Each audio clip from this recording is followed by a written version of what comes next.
Bonjour et bienvenue dans le podcast Haricots Verts, le podcast qui vous parle d'art, d'écologie et de verdure.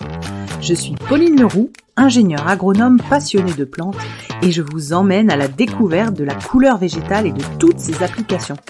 Que ce soit dans le textile, l'ameublement, l'artisanat, la décoration et dans d'autres domaines, chaque jeudi et samedi à 7h30, je vous propose des épisodes riches avec des invités passionnants pour approfondir le sujet de la couleur végétale sur toute la chaîne de valeur. Mon but, fédérer et démocratiser la couleur végétale dans nos vies. Alors, c'est parti, bonne écoute. J'ai le plaisir d'accueillir sur le podcast Doriane Chagot-Manzuy, qui a écrit le livre Plantes tinctoriales pour teinture naturelle aux éditions Erol, livre sorti en 2022. Elle est également à la tête de la maison d'hôtes Maison Septembre, qui est un concept avec 2 chambres d'hôtes et l'atelier de teinture pour faire de nombreux ateliers de la cueillette à la teinture naturelle. Et Doriane est également une passionnée de tricot et propose des laines naturelles teintes de manière naturelle, évidemment. Je vous laisse avec l'épisode du jour. Bonne écoute! Si vous pouvez me raconter du coup comment vous êtes arrivée à la teinture végétale, un peu votre parcours, vu que ça fait une dizaine d'années que vous êtes sur le sujet, racontez-moi un petit peu.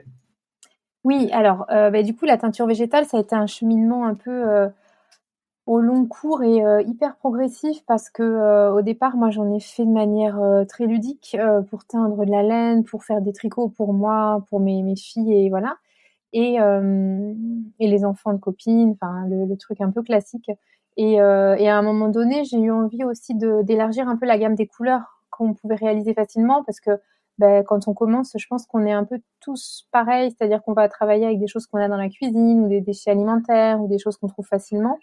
Et puis la gamme de couleurs produites, au bout d'un moment, on a aussi un peu envie de l'élargir. Et c'est quand j'ai vraiment voulu élargir la gamme de couleurs, et puis aussi mieux comprendre ce qui se passait quand on faisait de la teinture, quoi, le processus, du coup, mieux comprendre, donc mieux contrôler et mieux diversifier. C'est là que je me suis dit, bon, il va falloir que je me forme un peu. J'ai pas trouvé de formation il y a pas une école de couleurs naturelles qui dispense une formation classique, complète et accessible aussi en formation continue, tout du moins. Donc j'ai beaucoup lu. Moi, je suis un peu rentrée dans les ouvrages de teinture par les ouvrages super classiques, toutes les mémoires de maîtres teinturiers qui ont été réédités. Voilà. Et grâce à ça, ça faisait un peu grimoire, un peu relié à l'histoire et ça suscitait un intérêt chez moi. En fait, c'était super stimulant d'avoir à la fois d'imaginer les couleurs. En fait, je crois que ce qui m'intéressait, c'était d'avoir des couleurs qui étaient écrites, mais qui étaient complètement imaginables. Ça laissait énormément de place dans l'esprit à tout ça. Et moi, ça m'a beaucoup plu. Et puis c'est un peu un détail, mais j'ai grandi à Chartres, qui est une ville en fait, avec une cathédrale très ancienne et du coup très marquée aussi par toute cette période historique, le travail de la couleur, le bleu de Chartres, les vitraux, ce bleu fameux est assez incroyable, assez mystérieux et complètement envoûtant et déroutant aussi de se dire que ça a été créé il y a aussi longtemps. Enfin, ça m'a toujours fascinée, petite fille. Et je l'ai retrouvé avec la teinture, même si la teinture, en effet, s'est appliquée sur de la fibre textile, il y a quand même eu une résonance à ce niveau-là. Et voilà. Et donc les formations, donc les ouvrages anciens, des ouvrages un peu plus contemporains.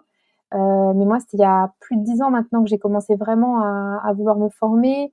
Et à l'époque, il y avait donc pas de parcours de formation vraiment accessible. Et puis au niveau des livres, c'était encore un peu, alors soit tout en anglais, et encore même en anglais, c'était pas hyper sexy comme littérature, soit vraiment des ouvrages un peu hérités des années hippies. Qui sont en fait des puits de science et des ouvrages hyper intéressants. Mais disons que moi, sur le moment, je pense que c'était trop rebutant. Enfin, j'avais envie d'un truc un peu plus sexy et accessible et qui donne envie, qui est aussi un intérêt porté à l'esthétique de ce que l'ouvrage transmettait. Et voilà, donc au fur et à mesure, j'ai quand même trouvé des ouvrages parce qu'il y a eu une production littéraire assez exponentielle sur ce thème ces dernières années. Ce qui est très bien parce que ça propose une manière de voir la teinture naturelle sous différentes écoles. Moi, je fais beaucoup de formations et j'ai toujours tendance à présenter une bonne quinzaine d'ouvrages aux personnes qui viennent se former en essayant de les orienter un peu vers l'ouvrage qui va leur convenir, c'est-à-dire voilà, des profils plus créatifs, ben, on va tenter un peu tout et s'ouvrir plein de portes. Des profils avec vraiment un souhait d'utiliser la teinture dans un but professionnel. Alors là, on revient à quelque chose d'ultra classique, académique, mais avec des recettes ultra solides et pérennes dans le temps et à la lumière. Voilà, donc cette production littéraire, moi, elle m'a aidée. J'en ai pas fait le tour. Je suis sûre qu'il y a des ouvrages que j'ai soit pas lus, soit dont j'ai pas connaissance, mais ma Et ça, bibliothèque est et bien ça fournie. vous pourrez les partager, Bien sûr. vos ressources, comme ça, soit je les mettrai en descriptif ou même en donner quelques-uns là pour les gens qui écoutent, d'avoir des pistes. Par exemple, un exemple pour un créatif qui est un peu dans l'expérimental et plutôt un Ouais. pour un pro si on a une petite boîte qui veut se lancer ou même plutôt des gens qui veulent essayer d'avoir un résultat pour un cadeau, j'en sais rien, quelque chose qui Ouais, tient dans le ouais. temps. Créatif, moi, je les oriente beaucoup vers le travail d'Abigail Booth, qui a écrit un bouquin. Alors, le titre, je l'ai plus, mais Alors, je l'ai là, donc je vais le c'est une retrouver, le artiste titre. anglaise. Ça s'appelle Le guide de la teinture végétale. C'est celui-ci ou pas? Exactement. Ouais. Et Ouais. celui-là, je l'aime beaucoup parce qu'il est, en fait, il est très ouvert. Il est vraiment, moi, c'est un peu ce livre-là que je présente aux gens qui me disent, qui arrivent en stage et qui me disent, bon, Doriane, donc, alors, moi, tu précises bien les couleurs grand teint et petit teint. Moi, j'ai besoin de savoir. Donc, tu me dis, ouais. Alors, du coup, là, les frontières, il va falloir les ouvrir un peu parce que on est dans la teinture contemporaine aujourd'hui et il faut aussi avancer avec notre temps. Et Abigail Booth, elle a eu cette démarche intéressante de se dire finalement, je veux pas faire un tissu qui va tenir en termes de solidité pendant 40 ans. Je m'en fous. Moi, je veux expérimenter les couleurs. Je veux faire le tour de quelles sont les couleurs que mon environnement peut produire. Qu'est-ce que je peux récolter autour de chez moi? Qu'est-ce que je peux utiliser en ressources locales? Et vraiment plus travailler avec ce que son territoire lui offrait. Et moi, je trouve que c'est hyper intéressant. Il y a des couleurs canon qui sont pas méga solides, mais qui sont hyper intéressantes, hyper gratifiantes et très belles en tant que telles. Et après, sur les profils vraiment, en tout cas en bouquin d'introduction sur un truc très carré, très rigoureux et puis qui permet de comprendre. Parce que ça, je trouve que c'est très important. J'aime beaucoup l'ouvrage d'Elisabeth Dumont. Je crois que c'est Teindre avec les plantes. Enfin, la couverture est toute bleue. Et Elisabeth Dumont, elle est chimiste de formation et je trouve que dans sa manière de transcrire, de transmettre, ça se sent et c'est passionnant parce qu'elle explique le processus, le pourquoi cette action donne cette conséquence. Et je trouve que c'est ça qui est essentiel dans l'apprentissage de la teinture. Enfin, après, je pense qu'il y a plein d'écoles et plein de manières de faire et selon les personnes qu'on a face à nous aussi, mais moi, dans ma manière d'apprendre les choses selon ma vie, j'ai trouvé que le fait d'avoir l'information et de comprendre, bah, c'est un peu posséder le mode d'emploi. Puis après, on le duplique, Vraiment. on l'essaie, on Carrément. teste, on se plante, on réussit, mais on sait d'où on part et on comprend ce qu'on fait.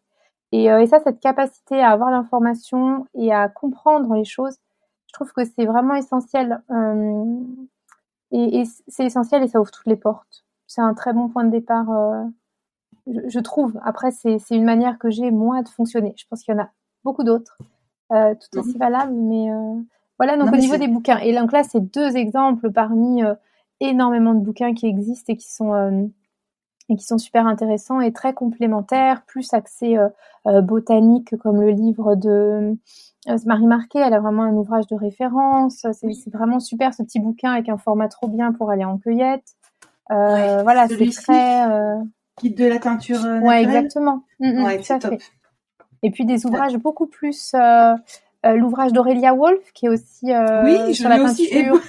Et on n'a pas répété et j'ai tous les livres à part celui d'Elisabeth Dumont. Celui-ci, Aurélia Ouais, Wolf, celui celui-là. qui est Et sorti. celui-là, Ouais. par exemple, je trouve qu'il est super parce que c'est une très bonne introduction, une très bonne prise de contact avec la teinture dans le sens où l'univers esthétique a été pensé. On voit que c'est un livre un peu concept, très joli. Moi, je trouve qu'on retrouve aussi la patte de Erol, la maison d'édition avec laquelle je travaille et au sein de laquelle on a la chance de pouvoir produire l'objet qu'on veut produire et pour laquelle l'univers esthétique est important. Et moi, au départ, j'ai eu un peu de mal à assumer ça, à me dire: «Oh là là, mon livre, j'aimerais bien qu'il soit beau, en plus d'être à peu près correct d'un point de vue scientifique». Et j'ai mis du temps à assumer ce souhait que j'avais parce que je le trouvais pas légitime. Et en réalité, en parlant avec mon éditrice, c'est important de faire un ouvrage aussi qui donne envie au lecteur de s'y C'est réussi. intéresser, de rentrer, voilà. Et Franchement, c'est réussi. Moi, ce qui c'est m'a. gentil. Oui, mais vraiment. La photographe avec laquelle j'ai travaillé, Margot Bélanger, de Madeleine Photo, elle y est pour énormément. Enfin, on a vraiment travaillé l'univers toutes les deux sur les photos et Franchement, tout ça.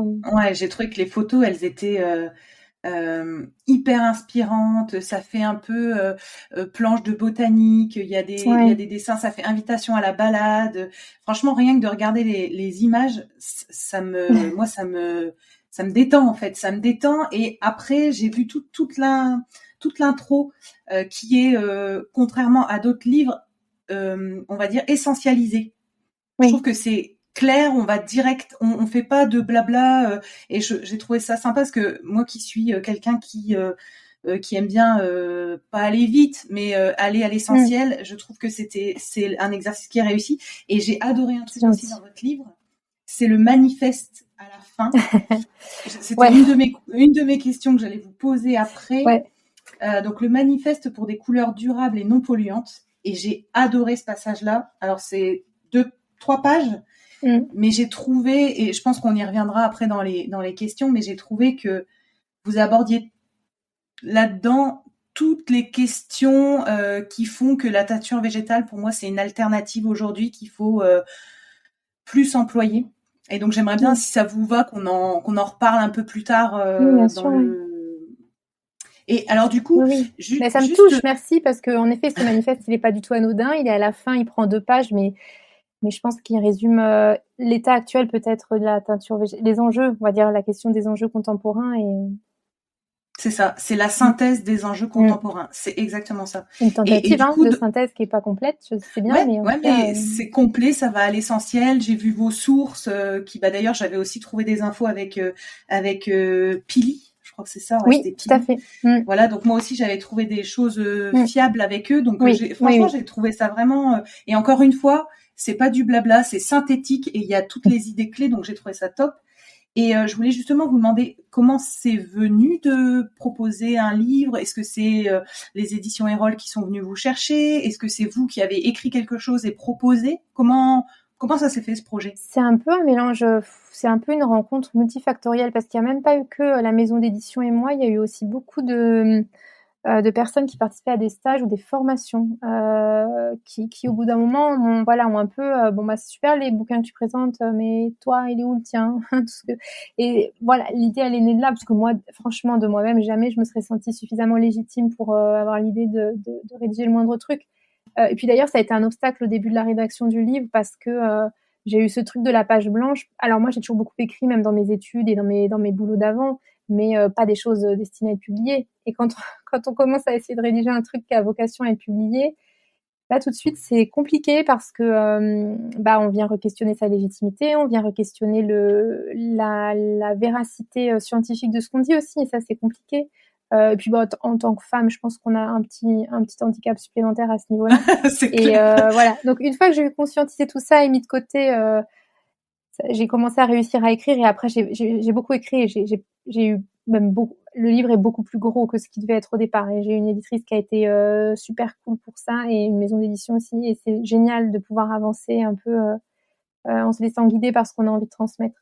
Donc voilà, donc Super. après moi le projet, je pense que je l'avais en tête depuis un moment, ça reprend beaucoup de choses que je transmets pendant les stages aussi. Je pense que c'est vraiment lié à en fait, c'est un peu la mise en mots de choses que et même du schéma que j'ai, quand j'ai des gens en formation, donc cet exercice de conception de la structure a été assez simple, et aussi à proposer à la maison d'édition et cetera. Donc ça a vraiment été une rencontre avec 3 entités différentes, et voilà, c'était mais après oui, oui, la maison d'édition, bah, il y a un projet qui doit être, parce que c'est une chose que le projet soit accepté par une éditrice, après il doit être accepté par tout un comité. Enfin voilà, il y a tout un tas d'étapes, à franchir et qui finalement, je pense, sont garantes aussi de la solidité du projet. Ça nous dédouane, nous, auteurs, de cette question. Enfin, moi, j'ai senti les choses comme ça, en tout cas. Et entre le moment où il y a cette envie commune d'écrire un livre et la réalisation, la sortie du livre, ça prend à peu près combien de temps, comme ça pour avoir un ordre d'idée?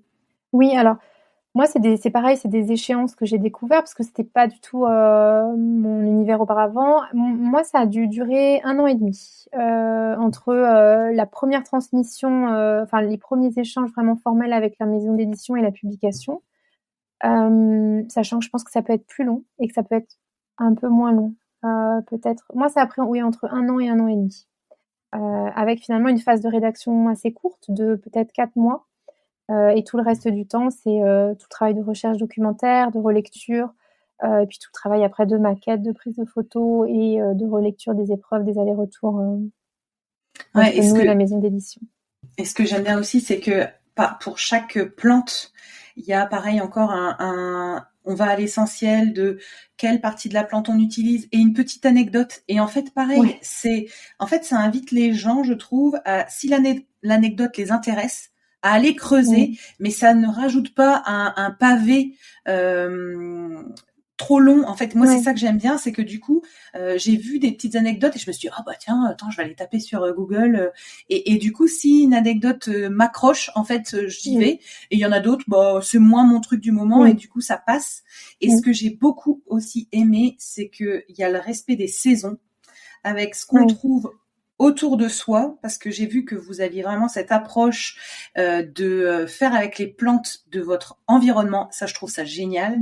Et en plus, en respectant les saisons, donc en gros, on a toutes les plantes qu'on peut retrouver en été et au fil des saisons. Et ça, je trouve ça bien parce que on perd, que ce soit, moi j'étais plus dans l'alimentaire, mais on perd le rapport à la nature et aux saisons, et qu'une plante, bah, elle fleurit à un moment précis où il faut attendre l'automne pour enlever les racines.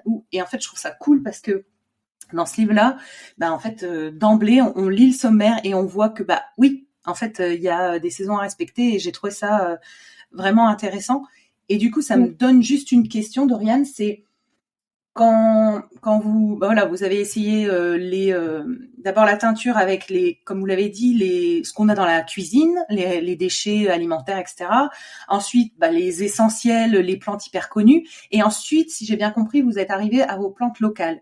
Et comment on arrive à trouver les plantes qui autour de nous sont tinctoriales? Est-ce que c'est du hasard, en se disant tiens, celle-là elle est sympa, j'en ai plein, est-ce que j'essaye? Ou est-ce que là il y a eu aussi une recherche documentaire en se disant attends, je vais pas perdre du temps à essayer quelque chose, je m'oriente un petit peu? Comment ça s'est passé? C'est vraiment entre les deux. C'est vraiment alors déjà la chance que j'ai eue, c'est de quitter Paris pour vivre à la campagne, donc j'ai eu un accès aux plantes à très facilité. Moi, je connaissais un peu les plantes aussi avant grâce à ma grand-mère qui les connaissait un peu pour le côté médicinal. Donc il y avait déjà un certain nombre de plantes dont je savais qu'elles avaient des usages, au-delà médicinal, mais tinctorial, et cetera.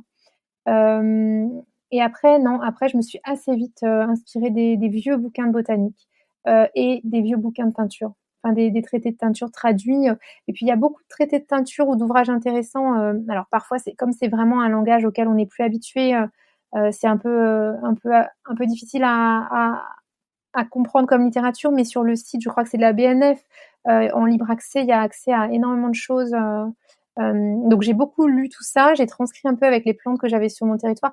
La chance que j'avais, c'est que la plupart des plantes, moi, j'ai pas eu de problème d'identification. C'est-à-dire que je les reconnaissais. Voilà, allez, admettons la Tanésie tinctoriale, très bien, je me promène, je reconnais la Tanésie parce que je la connaissais auparavant. Donc le côté identification botanique, j'ai pas été trop embêtée, mais j'ai quand même acheté des bouquins de botanique pour être sûre de mes identifications, pas me mettre à travailler avec de la grande ciguë plutôt que de la carotte sauvage. Ça, ce distinguo, cette identification quand je fais des cueillettes ou des balades tinctoriales avec des stagiaires ou des gens que je forme, c'est une identification. Je passe beaucoup de temps pour expliquer les différences entre carotte sauvage, grande ciguë, cerfeuil, etc. Parce que c'est hyper important et parce qu'il y a des gens qui se plantent et parce que c'est dangereux quand même. Et dans le livre, j'ai fait tout un pavé justement sur l'identification de la carotte sauvage et mon éditrice m'a dit mais Doriane, c'est trop long là, tu développes beaucoup plus pour cette plante, est-ce que ça vaut le coup? Et je lui ai dit bah ouais, puis de toute façon si vous n'êtes pas ok, il n'y a pas la plante dans le bouquin parce que pour moi ça c'est essentiel en fait. Donc c'était vraiment voilà, c'est un peu ça s'est passé un peu comme ça le cheminement, à la fois repérer quelles sont les plantes que j'avais dans mon environnement et puis travailler quand même à partir d'ouvrages botaniques ou de teintures très anciens et et après la saisonnalité a été découle de ça. En fait, ça découle naturellement de ça. C'est pas un souhait ou une démarche particulièrement consciente de ma part. C'est juste que quand on vit et qu'on travaille avec ce qu'on récolte, il y a des saisons où on récolte telle chose et d'autres saisons où on récolte telle autre chose.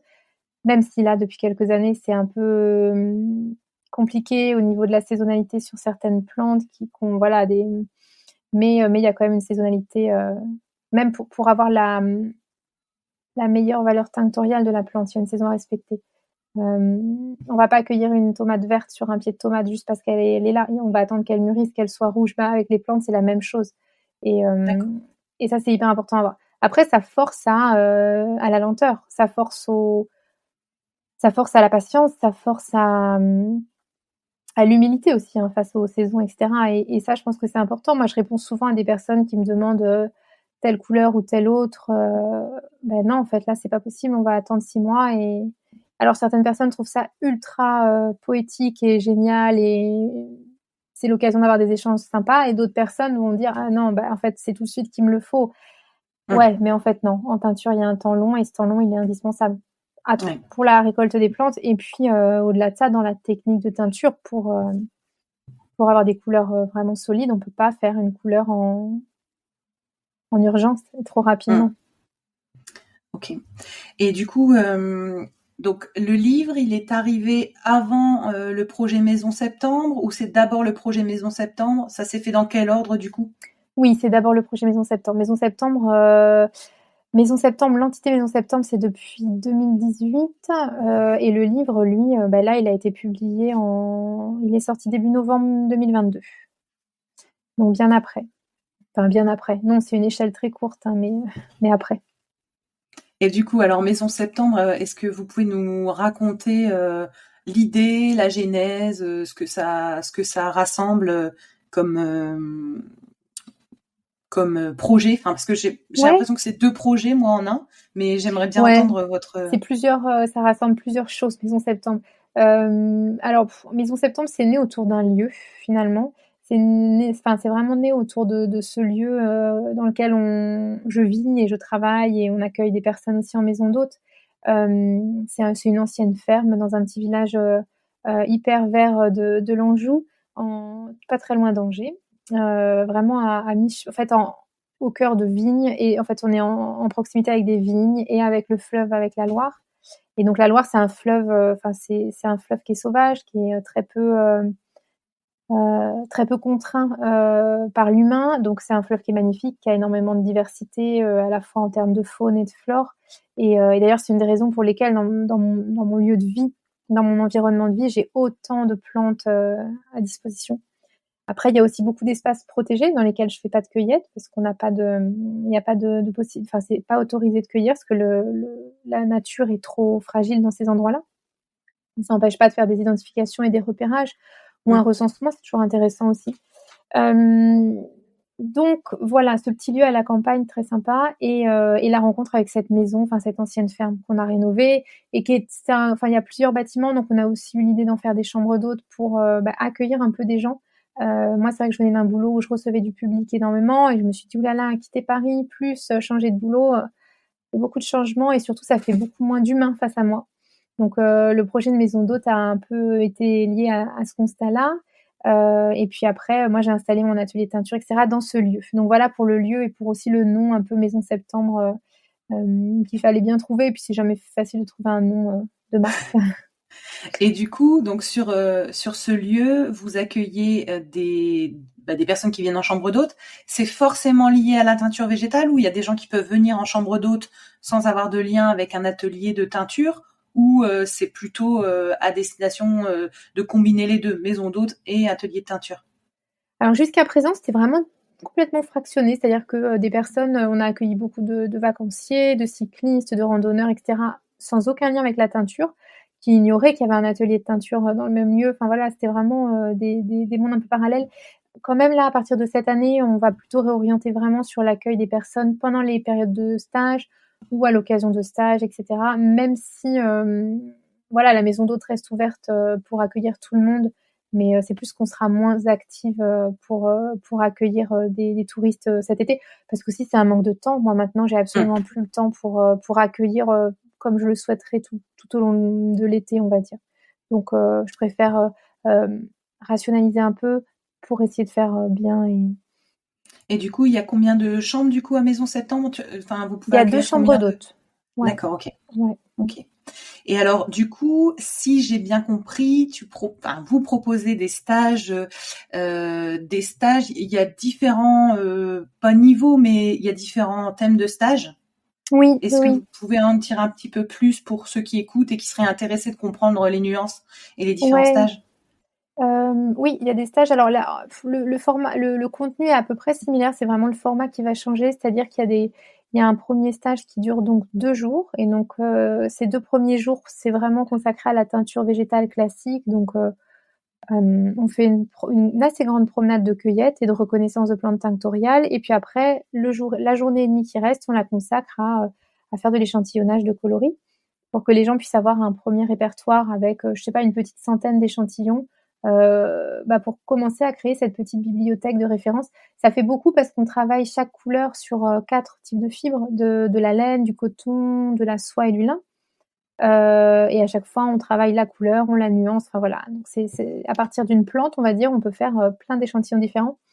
Heu, donc il y a ces 2 premières journées vraiment qui sont concentrées sur créer ces échantillons. Et ensuite, la troisième journée qu'on peut associer ou détacher du reste, c'est la journée indigo. Donc monter une cuve naturelle, la réactiver, teindre dedans avec les techniques de Shibori. Et les 2 dernières journées, pareil, qu'on peut soit associer ou venir juste ces 2 jours-là, c'est les journées consacrées à l'éco-print, donc impression végétale, au cours desquelles on fait du bundle dyeing, du tatakizo. Mais ça dépend vraiment des personnes présentes. J'essaie de construire les programmes de formation en fonction de ce que les personnes attendent, même sur les types de fibres qu'on échantillonne ou qu'on travaille. S'il y a des personnes présentes qui souhaitent travailler absolument sur, j'en sais rien, du chanvre, voilà, on va intégrer le chanvre à l'échantillon et voilà. Et donc ces 5 journées, on peut soit les faire à la suite, soit les fractionner, soit n'en faire que les 2 premières, les 2 dernières, celles du milieu. Voilà, c'est vraiment l'idée, c'est que, ça s'adresse à tout le monde, de la personne qui découvre complètement jusqu'à la personne qui souhaite, l'intégrer par exemple dans son approche créative. Voilà, c'est très, très varié et après c'est moi qui essaie d'adapter au groupe présent. Mmh. C'est aussi la raison pour laquelle maintenant j'accueille 6 personnes maximum en même temps parce que ce nombre-là permet vraiment, même moi s'il faut, certains soirs prendre 1 heure ou 2 en plus avec telle ou telle personne dont je sens qu'elle souhaite en savoir plus sur telle chose et hem et donc ça fait vraiment un format qui est sympa, et puis voilà le cadre à la campagne, un peu coupé de la ville et du bruit et d'un rythme de folie, ça souvent au bout de la Ça fait première du journée, bien. on sent que les gens se posent et que, voilà. Donc ça, c'est et puis les groupes, généralement, ça crée des groupes qui continuent à se voir après ou à être en relation et ça, c'est Top. hyper, précieux d'assister à ça, en fait. C'est toujours très touchant. OK. Donc du coup, on retrouve toutes les informations du coup sur le site Maison Septembre. Je le mettrai, Mmh. dans le descriptif, comme ça les gens qui seraient intéressés, par une partie, toute partie ou même la chambre d'hôte, pourront retrouver les infos. Du coup, j'avais aussi une autre question, sur le choix, des fibres, que vous travaillez. J'ai vu, si je ne dis pas de bêtises, essentiellement la laine. Est-ce que vous pouvez me dire un petit peu quelle est la fibre que vous préférez teindre, pourquoi voilà un petit peu quelles sont les fibres que vous travaillez et vos préférées. Ouais. En effet, je travaille surtout sur la laine. C'est est-ce que c'était vraiment un choix à l'origine? Finalement, je sais pas parce que moi, je tricotais, beaucoup, moins maintenant par manque de temps, mais j'ai toujours beaucoup tricoté et voilà, je me suis dirigée vers une matière que je travaillais moi-même. Mais de plus en plus, je travaille le coton, le lin, beaucoup de vieux tissus que je récupère ou qu'on me donne, des super qualités en plus de fibres, des lins, des métis, enfin des trucs canons, qu'on peine à trouver, sinon neufs en plus. Et puis la démarche de réutiliser, de revaloriser, je trouve que c'est vraiment ça fonctionne tellement bien avec la teinture, naturelle. Enfin, c'est vraiment l'univers est hyper cohérent et ça peut donner lieu à plein, plein, plein de belles créations. Donc laine et tissu, mais surtout laine. Et alors laine, pourquoi? Parce qu'il y a la marque de fil à tricoter Maison Septembre associée, et puis surtout au cœur de mon activité. Donc j'ai toute une communauté aussi autour du tricot et de la laine qui est importante qui me suit depuis longtemps et voilà, et qui est quand même la base de mon activité. Et Et du coup, voilà. Après, la laine a une affinité particulière avec la teinture naturelle. Ça explique aussi, voilà, le panel de couleurs qu'on peut faire. Enfin, c'est quand même une matière géniale en teinture.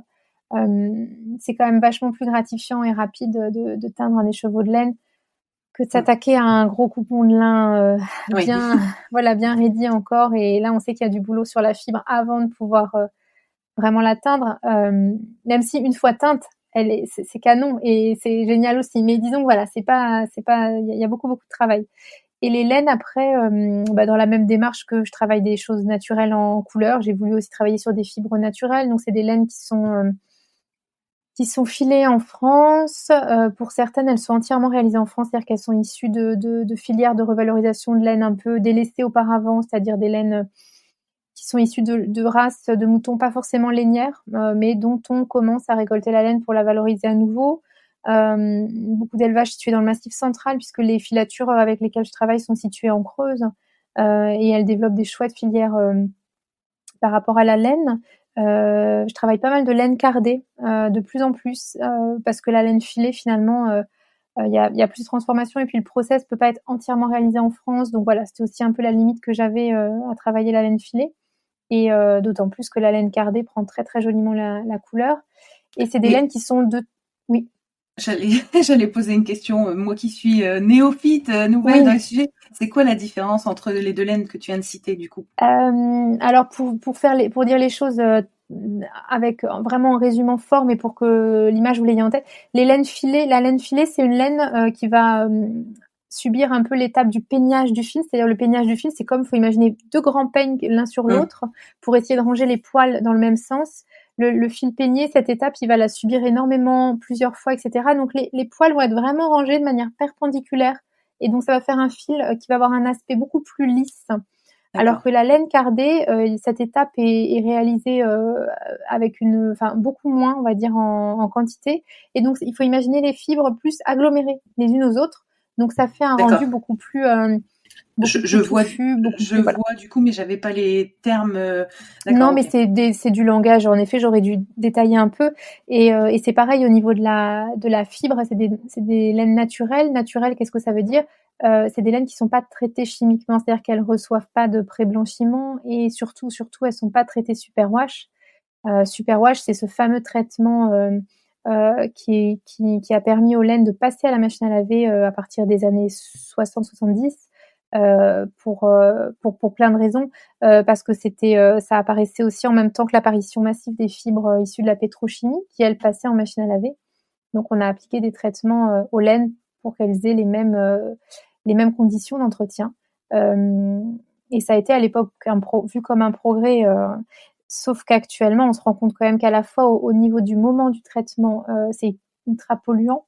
C'est vraiment pour résumer, pareil à nouveau, les fibres, elles subissent un bain de chlore et ensuite elles sont enduites d'une résine de plastique très très très très très fine.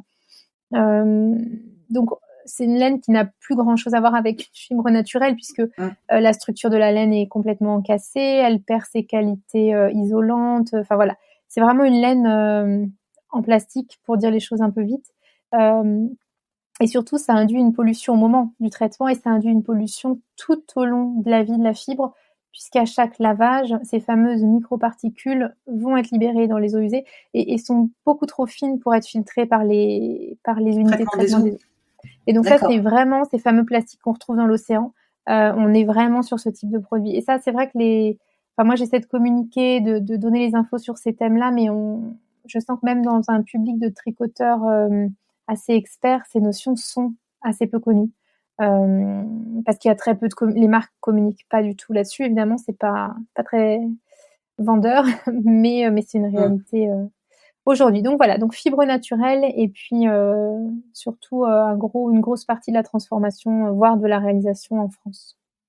Donc donc vous avez plusieurs activités. Vous avez votre chambre d'hôte, vos ateliers, vous vendez de la laine et vous avez une communauté autour du tricot, plus Oui, le livre. oui. Ça m'amène à une petite question qui, au fil des échanges avec les passionnés de teinture végétale, me fait dire qu'en fait, vivre uniquement de la teinture végétale sur un domaine peut être compliqué comment on vit aujourd'hui de cette passion de la teinture végétale? Ouais, je pense que sur une unique activité, ça dépend, c'est toujours pareil, ça va dépendre du modèle économique, ça va dépendre et ça finalement c'est des sous-thèmes et qu'il faut absolument aborder. Quel niveau de revenu on attend? Quelle est notre manière de vivre? Parce que moi, ma vie aujourd'hui à la campagne, elle est pas celle que j'avais quand je vivais, dans le 14e arrondissement de Paris. Donc c'est des modèles de vie aussi à modifier un petit peu. Après, au demeurant, vivre entièrement de la teinture végétale, je ne sais pas. Je sais pas. Moi, c'est pas mon cas. Enfin, je vis pas que de la teinture végétale en tant que activité unique, puisqu'en effet, c'est multi. Il y a plusieurs facettes. Mais certaines personnes réussissent peut-être à le faire. Là, moi, j'ai pas assez de recul ou de références en tête pour vraiment répondre catégoriquement non, c'est impossible. Aujourd'hui, j'aurais presque tendance à dire faut tenter parce que finalement, le fait de trop diversifier, mais après c'est mon expérience personnelle et très empirique, mais c'est-à-dire qu'on se disperse sur plein de pôles d'activité et parfois il y a un peu ce sentiment de déperdition de qualité dans chacune des facettes de notre Des activité. activités. Donc voilà, après je pense que à la fois quand on est artiste et qu'on utilise beaucoup la teinture ou créateur textile, etc., pourquoi pas? Je pense que ça peut être des activités qui suffisent à elles-mêmes. Et D'accord. j'ose espérer que de plus en plus, la consommation ira vers des couleurs naturelles. Voilà. Et donc justement, ça m'amène à une autre question. C'est selon vous, qu'est-ce qu'il faudrait pour qu'on réemploie la teinture naturelle à pas plus grande échelle dans le sens partout pour tout, mais quel verrou il faudrait lever pour que ça se déploie davantage, cette pratique? Je pense qu'il y a plusieurs verrous. Je pense qu'il faut si on prend un peu le cycle dans l'ordre, je pense qu'il faut en effet qu'on ait des gens formés de manière un peu rigoureuse à la teinture. C'est-à-dire que moi, en formation, ça m'est arrivé d'accueillir des personnes sur une formation de 2 jours et après, je prenais des nouvelles et elles étaient devenues teinturières végétales. En fait, c'est pas possible de fonctionner comme ça. On se forme pas à la teinture en 2 jours. C'est un cheminement qui est long. En fait, le temps long dans la teinture, dans la récolte, dans le travail de la fibre, il se traduit aussi dans l'apprentissage de la technique. C'est-à-dire qu'on est quand même sur une activité. Voilà, l'apprentissage était long au Moyen Âge de la teinture et c'est pas pour rien. C'est que c'est très complexe quand on voit le temps passé par les apprentis sur ne serait-ce que le mordançage, hein, parce que c'est une telle complexité le mordançage qu'on peut pas simplifier ça à l'extrême. Donc je pense qu'il faut avoir cette rigueur quand même scientifique de se dire l'apprentissage il est long. Et puis on est dans l'artisanat. Donc dans l'artisanat, le sens de l'artisanat, c'est le geste, on le fait, on le refait, on le refait, on le refait, on le refait, on le refait et on le refait encore. Parce qu'on se plante, parce qu'on y arrive et que à force de faire, on maîtrise. Mais c'est pas à force de faire 10 fois, c'est à force de faire 100 fois ou 150 fois. Et cette patience, il faut l'avoir. Et je pense qu'à ce prix-là, on aura des artisanes et des artisans teinturiers qui produisent une teinture de qualité. Et je pense que c'est important de le dire. C'est pas une critique, c'est juste que c'est une réalité et que pour travailler avec beaucoup d'autres artisans, ébénistes, etc., c'est des gens qui vont mettre plusieurs années à maîtriser leur savoir-faire. Et en teinture, c'est la même chose. Donc ce premier point, déjà, avoir des professionnels qui soient qualifiés, on va dire de manière un peu rigoureuse. Et puis après, peut-être se fédérer davantage, réussir à trouver un organe au sein duquel échanger, améliorer nos process, améliorer notre manière de fonctionner, à la fois dans les gestes, dans la manière de faire vivre notre artisanat. Et puis après, que les grands acteurs s'intéressent à la teinture naturelle, c'est-à-dire toute l'industrie du textile qui est encore vraiment loin de ses préoccupations, enfin, qui n'est pas loin de ses préoccupations, mais qui est loin encore d'être prêt à faire le pas d'intégrer la teinture dans ses produits.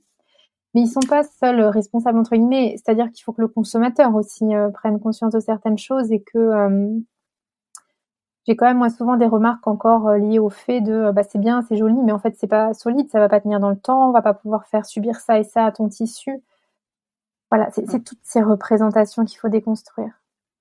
Et donc c'est un les travail au long cours. représentations, Ouais, les représentations, c'est ce que j'entends, la tenue des couleurs aux UV et au lavage, le fait que on ne peut pas avoir, enfin selon certains, des bains qui soient uniformes et du coup reproduire des couleurs parfaitement similaires.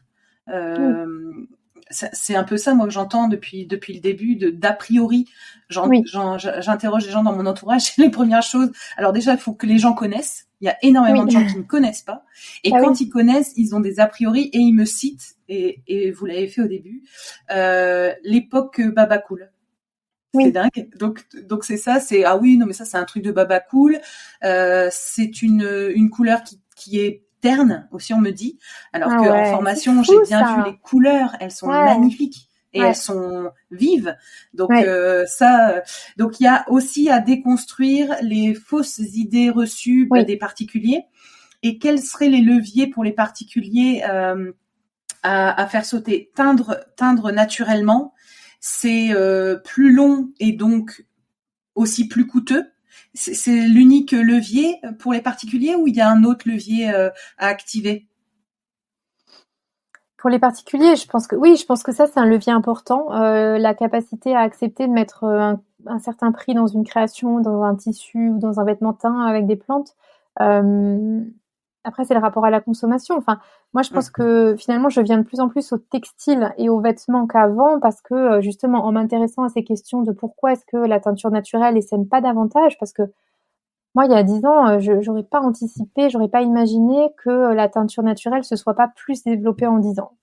Si je fais un bilan, je trouve ça un peu déceptif et finalement ça questionne sur les parce que finalement le produit, il est créé et produit pour un consommateur. Donc la place du consommateur, elle est aussi à questionner, c'est-à-dire accepter, bah, de d'acheter moins de vêtements, d'acheter des vêtements de meilleure qualité et cetera. Donc il y a aussi toute une démarche dans cette consommation à questionner parce qu'on peut tout à fait avoir des fringues en teinte avec des plantes et des coloris ultra punchy.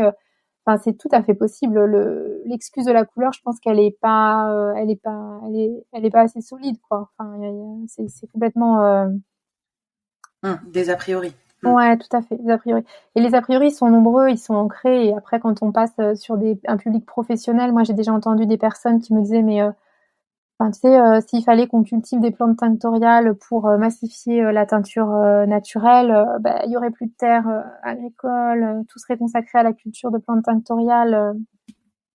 On est vraiment sur des, là, on est dans du fantasme, hein, on est d'accord. Mmh. Mais on est quand même sur un fantasme. Je vous assure que même parmi les teinturiers et teinturières, il y a des gens qui peuvent dire des choses comme ça.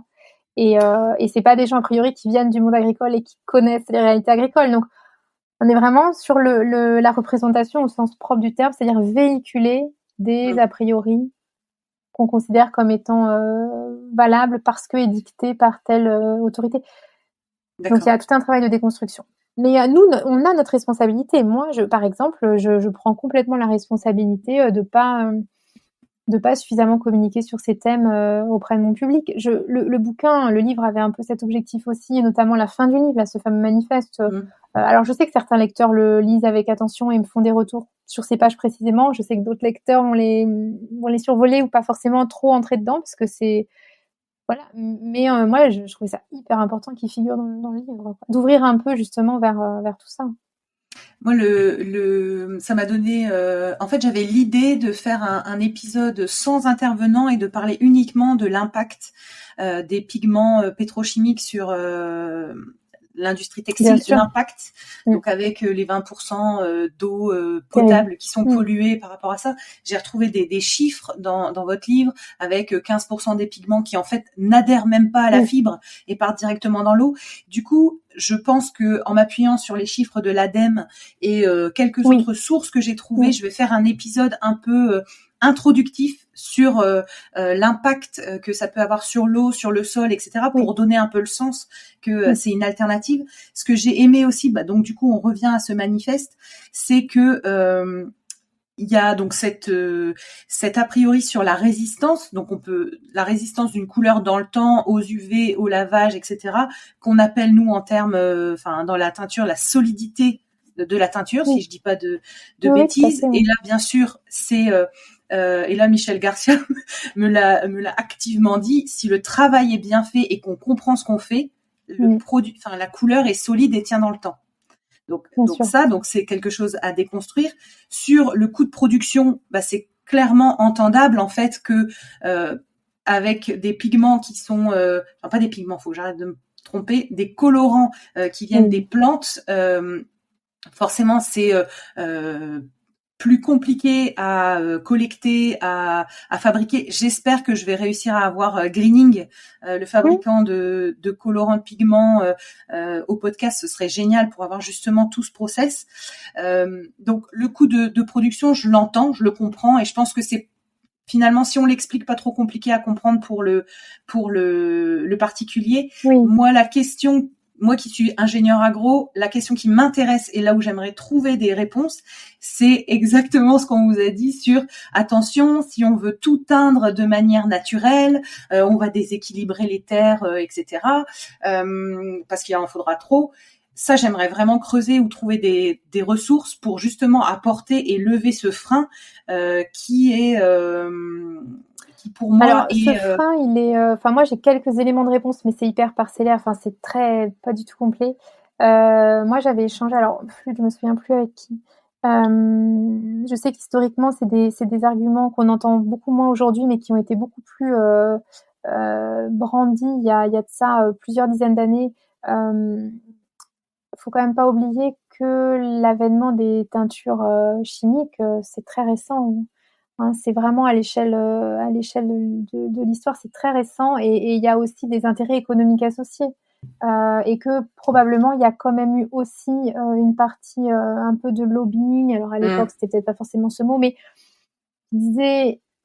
qui a aussi véhiculé ce genre de discours sur la répartition des terres agricoles. Je crois que ça fait partie de la naissance de cet a priori, mais qui est complètement à déconstruire. Alors là, si vous voulez vous y atteler, mais allez-y. Et puis moi, je vais essayer, hyper preneuse de rentrer plus dans le détail, d'expliquer les choses, mais d'autant plus qu'on peut tout à fait imaginer des cultures qui pourraient à la fois être productrices d'aliments tout en produisant de par un déchet ou associé une ressource tinctoriale. C'est juste que c'est des choses à imaginer et qui sont à construire.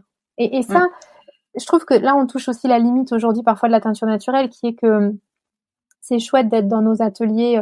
Je me souviens, je parlais avec une personne qui travaille dans la filature dans laquelle j'achète la laine en Creuse, qui me disait, mais vous, les teinturiers végétaux, vous êtes bien, mais alors vous êtes enfermés dans votre petit atelier, là, à rester repliés chacun sur votre propre univers.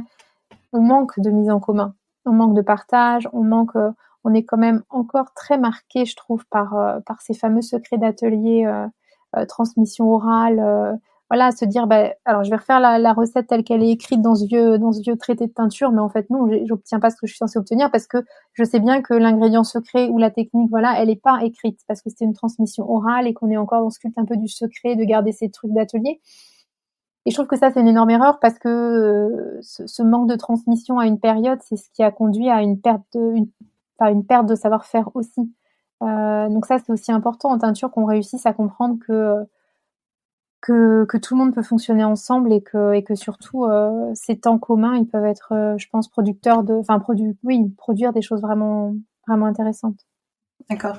Et du coup, pour rebondir aussi sur les leviers qui pourraient faire que la teinture naturelle se démocratise et n'impacte pas forcément l'histoire des terres, etc. Je pensais aussi au fait de... alors, je sais pas si ça existe en textile, mais on parle de slow cosmétique, on parle de slow tout ce qu'on veut. Je me dis, est-ce que c'est pas le moment d'inciter... Bon, ça commence, mais tout ce qui est déconstruire aussi la fast fashion en se disant, voilà, maintenant il y a 24 collections, alors qu'avant on en avait 2. Ça s'est fait en même pas 10 ans de temps. Est-ce que, en fait, le message de la teinture naturelle devrait pas se coupler aussi à un message de arrêtons d'acheter 17 vestes, arrêtons d'acheter... Enfin, je dis ça sans jugement, parce que pareil, moi je tombe aussi dans ces pièges. Moins, je trouve, quand on est éloigné des villes et un peu plus en campagne et un peu plus sur des sujets où on s'intéresse, voilà, à la botanique, au naturel, je trouve qu'on est un peu plus préservé.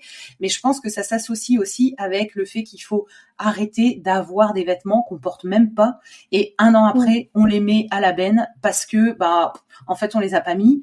Mais sauf que la réalité derrière, c'est que après la benne, généralement, c'est l'enfouissement ou l'incinération et ça vient de nouveau polluer les sols et l'eau. Et des fois, on ne sait rien en faire parce que les matériaux sont mélangés. Et c'est un peu ce qu'on aborde avec Clément Bautier dans l'épisode qu'on a enregistré avec lui, où lui sensibilise justement à tout ça. Donc je pense qu'en fait, il y a plusieurs éléments, mais que en effet, c'est des choses qu'il faut déconstruire pour les particuliers et pour les entreprises. Top. Mais complètement. De toute façon, une production de couleurs naturelles ne pourra pas être une production de masse, pas aujourd'hui en tout cas.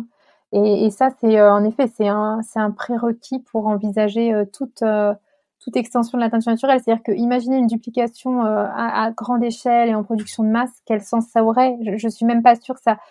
Enfin, évidemment que c'est associé à une consommation raisonnée, raisonnable, et c'est complètement corrélé. C'est évident, ouais. Ouais, tout à fait.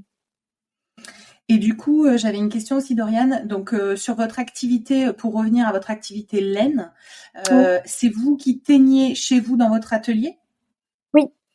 Alors, du coup, est-ce que vous pouvez raconter un peu comment ça se passe, comment vous choisissez les couleurs? Est-ce que, je sais pas, est-ce que vous vous inspirez des couleurs du moment? Est-ce que c'est vraiment au feeling? Comment vous faites? Et racontez-nous un petit peu votre atelier de teinture, à quoi il ressemble, comment ça se passe, ça peut être intéressant. Il est petit, il est pas beau, c'est un vrai, souvent les gens sont un peu surpris parce que je pense qu'il y a un peu de fantasme aussi autour de l'atelier. Et en réalité, c'est pas beau, c'est sale parfois, ça sent pas bon, c'est pas très propre. Il y a pas que des super accessoires ou récipients hyper design, hyper beaux. C'est un vrai atelier au sens où voilà, c'est comme les ateliers des artisans. Quand on va les voir, on est parfois un peu désappointé parce qu'on fantasme autre chose. Voilà. Donc il est très, je le photographie pas parce que c'est un peu mon antre à moi et mon petit lieu secret.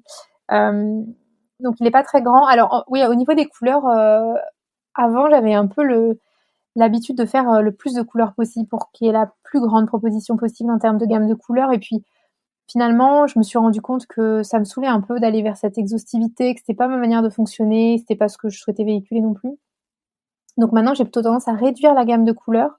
Il y a quelques couleurs que je refais un peu tout au long de l'année parce que j'arrive à garder les plantes, les mettre à sécher, enfin voilà. Mais globalement, hormis quelques couleurs que je vais reproduire, je dois en avoir une petite dizaine de couleurs que je reproduis. Après, sinon les autres, c'est un peu ce qui sort. C'est-à-dire voilà, là je vais récolter ça parce que j'en ai en masse dans la campagne et je sais que je peux cueillir. Là, je vais travailler plutôt des choses que j'avais mises à sécher au grenier parce que j'ai envie de faire de la couleur. On est en plein hiver et voilà, j'ai envie de sortir des gris et des bruns. Ça se construit un peu comme ça, un peu au feeling. Et puis souvent, j'ai un programme de teinture, de couleurs, etc. Et en fait, ce qui en sort est assez différent. Quand les couleurs me plaisent pas, je reteins. Je fais beaucoup de teinture sur pied. Je reteins beaucoup, beaucoup. Reteindre, c'est-à-dire vous Ça veut prenez dire quelque chose que vous avez teint? Oui, voilà. La couleur que je fais me plaît pas ou est pas assez nuancée ou forte ou voilà. Donc je vais laisser reposer un peu, puis je vais teindre dans un deuxième bain avec une autre plante. Finalement, ça va faire une couleur composée et c'est chouette parce que ça permet d'augmenter les nuances, le nombre de couleurs réalisées. Et voilà. Mais du coup, auprès de mes clientes, enfin de ma clientèle, j'essaie de communiquer aussi sur le fait que si par exemple, si une personne veut réaliser un pull, il faut vraiment qu'on regarde le métrage de fil dont elle a besoin parce que moi, je pourrais pas reproduire la couleur pour compléter. Exactement, ouais, d'accord. Voilà, okay. donc c'est toujours cette petite attention d'essayer d'avoir le projet associé à la laine pour pas avoir de mauvaises surprises ou voilà. Et les couleurs, ouais, c'est vraiment en fonction de ce que je trouve, ce que je récolte et ce que j'ai envie de faire. Je me suis un peu affranchie de ce truc de reproduire la même couleur. Enfin, je pense que j'essayais d'aller vers ça au début, et puis j'ai accepté qu'en fait, moi, c'était pas mon truc. Ça peut se faire clairement, mais moi, c'est pas mon truc. C'est pas assez créatif pour moi, et voilà, je laisse ça à d'autres. Super. Et du coup, Doriane, si je comprends bien, donc c'est des colorants que vous faites vous-même à partir de vos cueillettes, des plantes locales de votre environnement. Du coup, il n'y a pas ou peu d'achats de colorants ou de pigments auprès de partenaires? Ou il y en a quand même? J'achète peu en fait. Parce que je vais acheter des cochenilles parce que je travaille la cochenille. Donc là, on est en teinture naturelle et pas végétale parce que ça permet une gamme de couleurs, moi, que je trouve quand même vraiment hyper intéressante et complémentaire. Donc j'achète des cochenilles en Espagne et après si j'achète de l'indigo Moi, je produis Mhm. pas du tout mon indigo, donc j'achète l'indigo. Et Je vous travaille l'achetez en encore un France, l'indigo? Ouais, je l'achète en France, dans le sud de la France. C'est pareil, je pourrais vous donner D'accord, des super. adresses. Ouais, Et parce que pareil, pour après, avoir des gens, c'est top. Des gens au micro, oui, c'est bien. oui, ah bah oui, puis c'est une belle, ouais, c'est un bel univers là aussi. Top. Et puis après, je travaille encore un petit peu avec du bois de campèche. Ah, J'essaie de j'adore cette réduire couleur. ou de remplacer ou de minorer, etc. Mais j'ai encore un peu de bois de campèche dans ce que j'achète. Et après, voilà, globalement, ça va être à peu près tout. Parfois, quand j'ai pas assez de noix de Galles, j'en achète. Mais là, quand je m'organise bien, j'arrive à en avoir assez. C'est voilà à peu près les matières tinctoriales que j'achète. C'est pas Ouais, du exhaustif, coup, hein, il y a des petites choses que j'achète en plus, mais oui, oui, oui. Et du coup, vous avez donc un programme de cueillette, un ouais, programme de séchage, un programme pour faire enfin, pour colorer les laines, un programme pour faire vos poudres, enfin, je sais plus, vos extraits de ouais, plantes, je sais plus comment on appelait ça, mais les oui, extraits de plantes. Ouais. oui, oui, ouais, Et ouais, donc tout est organisé. Il y a, enfin, dans l'année, tout est rythmé. Il ouais, n'y a pas de journée pareille en fait, vu que on non. travaille avec le naturel. Ok, top. Non, non, non, et ce serait parfois plus reposant d'avoir 2 journées identiques ou des mais bon. Non, là, au bout de 3-4 ans, maintenant, j'ai quand même je sais un peu comment mon année se découpe et je peux m'organiser et surtout trouver des temps pour, être un peu plus, travailler plus sur des projets au long terme, au long cours, et pas être uniquement dans le quotidien et la réponse à l'urgence. Mais en effet, ouais, ça occupe une année en entier, ouais. Super. Et du coup, j'avais plutôt une question maintenant tournée sur vos projets futurs. Qu'est-ce que vous envisagez pour la suite, que ce soit pour Maison Septembre ou pour les ateliers? Qu'est-ce que vous avez comme projet pour la suite? Alors, pour Maison Septembre, je pense que l'axe principal, ça va être de réorienter un peu toute l'activité de chambre d'hôte autour des stages. Ça, c'est important pour moi pour, même mentalement me libérer un peu d'espace, sur la saison d'été et finalement de manière parallèle développer l'activité de formation parce que c'est vraiment quelque chose qui me plaît. Cet échange, cette interaction, elle est riche, enfin, pour les personnes qui viennent apprendre, mais pour moi aussi, c'est essentiel. Mm. C'est ce qui a donné enfin, c'est ce qui a permis la naissance du livre. Moi, je me nourris beaucoup de toutes ces rencontres aussi. Il y a souvent des échanges qui se poursuivent bien au-delà des stages et je crois que mon environnement de travail, j'ai pas de collègues, mais mon environnement de travail, c'est ces personnes qui sont venues, se former et qui elles se rendent pas toujours compte, mais qui m'inspirent beaucoup et ça, c'est très riche et j'ai vraiment envie, de conserver ça. J'aimerais bien proposer d'autres, voilà, la teinture végétale sous d'autres formes en stage, voilà, je à formaliser dans l'année, mais pourquoi pas, de créer des encres, des aquarelles ou de la sérigraphie, voilà, développer un peu tout ce point-là. Je pense que moi, je trouvais la teinture plus facile à mes débuts. Et plus on avance, plus on progresse, plus on découvre un peu la complexité du truc, plus on se dit waouh, en fait, c'est genre vraiment complexe. Ça occupe largement une vie entière, je pense. Et après, c'est génial parce que ça veut dire que c'est sans fin et qu'on peut toujours développer plein de trucs différents. Mais ouais, en effet, c'est énorme. Le champ d'application est Ouais, énorme. c'est incroyable, hein. Ouais, c'est incroyable. Du coup, j'avais des petites questions rapides. En fait, si Oui. vous étiez un colorant, du coup, vu que je peux plus dire pigment, ce serait lequel et pourquoi? J'hésitais entre deux. Allez, je pense que je serais à la fois une ortie et une ronce parce que c'est des plantes tinctoriales géniales, mais qui sont des sacrées mauvaises herbes et Et qui qui sont donne centrales en teinture végétale, qui teignent, qui en peuvent faire plein de couleur? couleurs différentes. Ça peut faire un jaune vert frais, du gris, du beige, selon comment on les travaille, mais elles sont géniales ces plantes. Moi, elles me fascinent. Est-ce que vous avez une source d'inspiration que vous voudriez partager? J'ai énormément de sources d'inspiration. Si je devais en partager, dans le domaine de la teinture, moi je crois que je citerais quand même Dominique Cardon parce que je crois que sa rigueur, me fascine, hein. Sa rigueur et sa force de travail, force le respect et c'est chouette, ça remet les choses en place. Et après non, Ah, mon inspiration clairement c'est la nature aussi, enfin, tout part de là. La saisonnalité, comment la terre évolue, comment la plante évolue, ça peut m'occuper beaucoup, beaucoup. Ok, c'est deux belles sources, hein, franchement. Alors j'espère, je croise les doigts, on est en échange avec Dominique pour qu'elle intervienne sur le podcast. Je pense que ce serait Ah, génial pour les super. gens qui écoutent. C'est en Bah train ouais.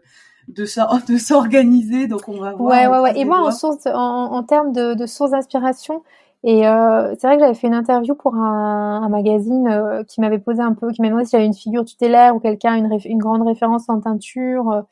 Et en fait, moi, je pense que symboliquement, c'est important pour moi aussi de citer des figures de référence féminines, parce que je viens aussi de cette tradition de transmission des femmes, par les femmes, sur des pans. Voilà, c'est comme dans tous les secteurs, on est une majorité de femmes et on est très peu visibilisées. Et je trouve essentiel de le souligner. Donc moi, c'est vrai que j'ai à cœur aussi de mettre ça en avant, de reprendre un peu la capacité à agir sur ces sujets en tant que femme, qui avons des cheminements, on le sait, qui sont moins simples. Voilà, donc moi, c'est vrai que mes sources de référence seront exclusivement féminines, je dirais. J'y Alors tiens. est-ce que Doriane, vous pouvez citer quelques femmes comme ça qui sont de près ou de loin sur la teinture végétale? On a cité Dominique Cardon, donc chercheuse au CNRS. Oui. Euh, Alors c'est peut-être plus dans le monde anglo-saxon, mais je trouve que donc Abigail Booth, moi je la trouve extrêmement inspirante. Rebecca Desnos aussi, qui est alors qui est pareil, qui est anglaise, et elle, pour le coup, son univers est très inspirant. Il est assez consensuel et assez esthétisé, mais il est hyper inspirant et je trouve qu'il peut vraiment capter un peu des gens pas forcément sensibilisés à la teinture végétale et vraiment les choper un peu, les séduire. Et ça, c'est hyper important aussi. d'accord. Je citerai aussi une américaine, une californienne qui s'appelle Christine Véjard. Je pense que peut-être vous la connaissez. Elle a écrit un livre qui s'appelle Le teinturier moderne, je crois. Et qui a développé tout un univers esthétique très joli aussi autour de la teinture. Voilà, tout de suite, c'est un peu ces références-là que j'ai en tête, mais franchement, j'en ai plein d'autres. Mais là, Eh ben, c'est ce qui me vient spontanément sur plusieurs continents différents. On essaie de diversifier. c'est chouette. Ouais, Mais c'est voilà. chouette. Je suis franchement ravie de cet échange qui a été franchement hyper riche. On est parti un peu partout, Ouais, mais très intéressant. Et il y a des sujets que vous avez soulevés qui, pour moi, sont hyper importants. On a parlé des femmes, ça me touche énormément. On a parlé de ouais. l'environnement, ça me touche énormément. Vous avez parlé de la transmission, de fédérer. Tout ça, c'est des mots hyper importants pour moi. Je suis ravie. Franchement, je suis ravie. Et Bah, du coup, je voulais génial. savoir, est-ce que, Doriane, vous avez quelque chose que vous voulez rajouter là, un sujet, quelque chose, avant qu'on se quitte? Un Tu sujet, vas pas parler d'un forcément, parce projet. qu'on a fait le tour de plein de choses. Et puis après, voilà, il faut aussi laisser les imaginaires cheminer un peu seuls. Mais non, non, mais en effet, le côté, enfin, le fait de faire un podcast, un format vraiment consacré à cette thématique, c'est génial parce que ça peut faire du lien, ne serait-ce qu'entre acteurs dans cet univers, et puis faire émerger, pourquoi pas, de nouvelles vocations, des cheminements, voilà. Et non, moi, ce que je retiens de nos échanges aussi, ouais, c'est je pense, le besoin de se fédérer, de prendre le temps d'échanger, d'avoir des rencontres consacrées à ça. Et finalement, ce podcast pourrait déjà faire office de fil rouge. Enfin voilà, moi, j'ai hâte de découvrir les autres épisodes. Là, je ne sais pas Ah, quand c'est est-ce qu'on pourra chouette. les écouter, mais j'ai hâte. Alors normalement, ça va se lancer sur février. Moi, à mon échelle, et voilà, j'essaie aussi vachement de redorer un peu l'image de la teinture végétale, de rattraper des gens qui auraient eu des expériences pas géniales au début, et c'est hyper important, quoi. Il y a un gros boulot de fond, et une fois de plus, je pense que c'est en sortant un peu de nos tanières et en communiquant, en expliquant les choses qu'on pourra redonner un peu ces lettres de noblesse à la teinture. Je remercie Doriane pour nos échanges. Je vous invite à me rejoindre sur ma page Instagram Arecovert, ARTECOVERT, pour y découvrir le nom des prochains invités. Je me permets de vous rappeler que la seule manière de soutenir ce podcast est de le noter et le commenter sur la plateforme d'écoute de votre choix. C'est ainsi qu'on arrivera à faire porter la voix de ces passionnés de la couleur végétale. Merci à tous!